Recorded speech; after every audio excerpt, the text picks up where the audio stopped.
speaking of friction, I was speaking once and I made a comment and I had no idea that it would cause controversy. And so that controversy actually led up into me going to my corner, because I'm a pretty social kind of guy, but I decided to just write and to write out what was I feeling, what was I thinking, and I'd love to share some of that with you, if that's all right. So part one is actually defining risk, and it goes like this. I was at a men's conference when I stood up and made the announcement, I am at risk, simply for being a man. Afterwards, another man came up to me. He reps an org that serves men, and he was shaking his head. He said, do you really believe that you're at risk simply because you're a man? I tried to explain, but in my mind, it opened the floodgates, questioning quizzically, why is this so hard to understand? See, I wanted to explain, but I didn't have the words nor time. That when I sat in lecture after lecture of my sociology classes, there was hardly an objection to this notion of at risk. Well, concerning youth, that is. Sure, there's been recent controversy and questioning over the term or label. They are truly at opportunity, and I agree. But if we would simply consider certain circumstances outside of the control of the kid, just take these three: race, gender, economic status. We know the likely outcome if there is no intervention. We call it disadvantaged versus privileged. See, we understand while fighting the derogatory nature of the terms that if supplemental help does not occur, according to the math, that young man, being raised without the influence of a dad, born to one of the 68% of women of color with no husband at home, has a significantly less chance to survive, let alone thrive, in the context in which he was born. Just take one of those factors: single parent homes. And even the most privileged of kids are at a higher risk of teen pregnancy and suicide. As they say, y'all, the stats don't lie. I wish I had all the words to say that day, but instead I just fumbled my way trying to explain what I meant. But before standing before you, I made it a challenge to track down the email of the friend. He received the first two paragraphs from which I wrote the whole of this. Subject line, men at risk. Can you argue with this? And in the PS, I offered, does this mean that the child is helpless despite her progress in school, his sense of determination, or the cause of providence? No. But we would all be fools, and some of us are, to think that every kid stands on equal ground. I say this not only academically, but personally, because I was one of those kids, all grown up now.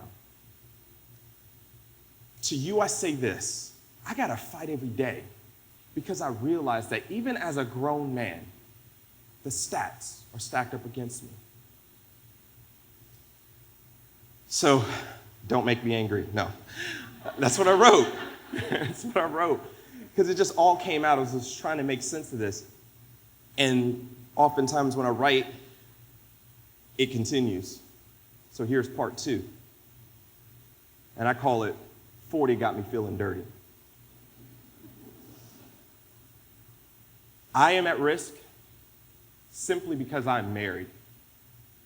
My wife and I have been holding on strong by grace alone. But what's shocking to know, according to the APA, 40% of first-time marriages end in divorce. Yikes.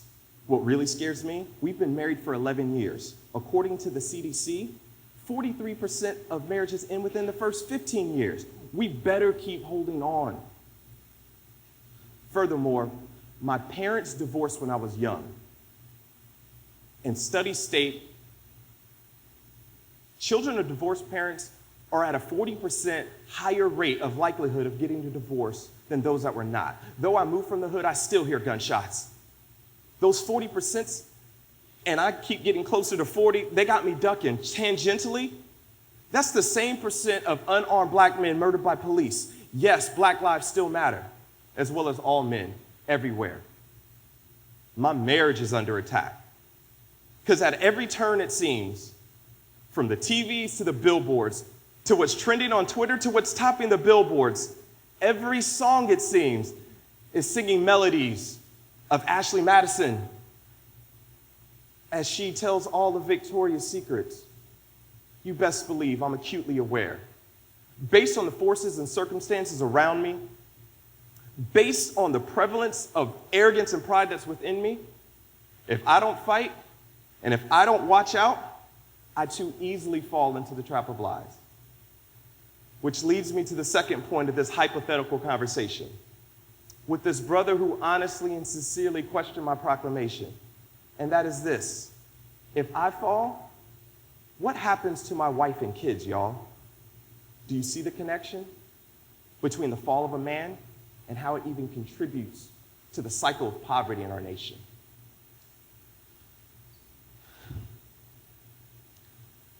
So I wrote a lot, and I mostly say a lot in my own corners. Maybe I put it on paper and I just let other people read it, but I share this with you. And let me tell you about something that's true. I was finishing up my writing when I received a phone call from a buddy. And this is a true story. And so I titled this one, Raising Cowboys. A friend of mine gave me a call. Real talk. His marriage is on the rocks. It was in preparation for this talk that I asked him this question. I said, dude, what are you most afraid of happening to your daughter if your marriage fails? Crap got real there. His words, I don't want my daughter to grow up distrusting her future husband, looking over her shoulder wondering, is he going to deceive her and then leave her? That's what terrifies my wife, he said. When we fight, the things I do, the things I say, they remind her every day of her own dad. And then he continued, I want my son to grow up and to be that example of stability that his family can count on. But he's not going to be able to do that if I'm gone. Y'all, I had to hold back the tears. When I hung up the phone, came the thought, man down, family down.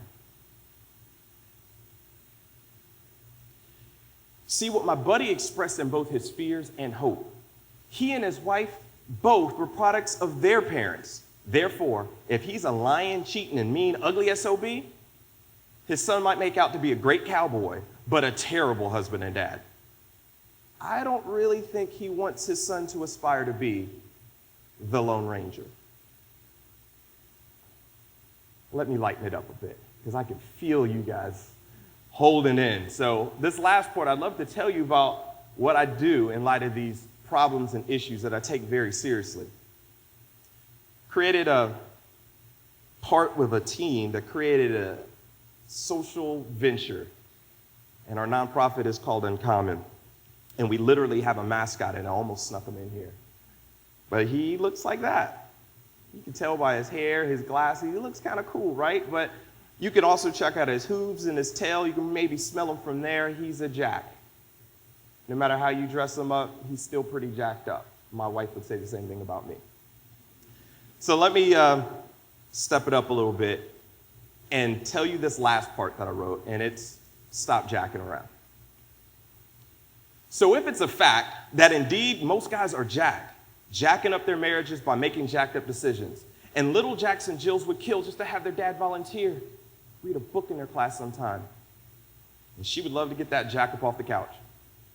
And if he could just shut his jack hole instead of fighting with her and arguing, running off at the mouth. Try being her knight in shining armor. Just do it. Be her knight in shining armor in her sight. How? Maybe take care of dinner. Run her back. Put the kids to bed at night. Through our nonprofit, UNCOMMEN, we inject humor and satire into these serious issues because, let's be real, most inspirational messaging looks like a retired writer from Hallmark wrote a quote that's great for Pinterest, but the real competition for a man's attention is a hottie on a hot rod at halftime of the ball game. So we drop bombs, and we add bacon, and we blow stuff up, just to attempt to really appeal to the guy who doesn't realize he can make all the dollars in the world, but be at risk of losing his entire family at the drop of a dime. Through our digital media and and our mobile app, we talk a little jack to the jerk who's jack, but doesn't know it or is willing to admit it. Because the truth of the matter is, our entire society is at risk without intervention. And that's it. If you would like to hear more and see how you can engage, I invite you to go to uncommon.org. Appreciate you.